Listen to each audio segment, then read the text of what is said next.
Hello everybody, welcome to the channel. आज का जो टॉपिक है वो है कि आपके पर्सन का कर्मा क्या है। उन्होंने अगर आपको तकलीफ दी है तो उसका कर्मा क्या मिलेगा उनको। Number one and number to.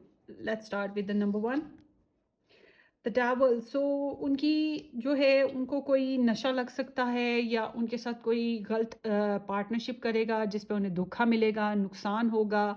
और उनका गुस्सा भी बहुत तेज़ है जिसकी वजह से उनको खुद नुकसान पहुंचेगा, खुद ही अपने लिए कोई नुकसान कायम कर सकते हैं।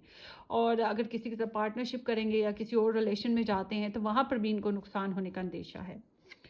सो let's see number two, 5 of pentacles. इनको फाइनेंशियल प्रॉब्लम्स आ सकती हैं, ये खुद को ब्रोकन फील करेंगे, एम्प्टी हो जाएंगे, इनको कॉन्फिडेंस इशू आ सकता है, इनको किस्मत की तरफ से कोई सख्त टाइम आएगा, सख्त प्रॉब्लम आएगी। और ये डेस्परेट होंगे, होपलेस फील करेंगे, इनको दूसरों की ज़रूरत महसूस होगी और कोई साथ नहीं देगा। Subscribe and share.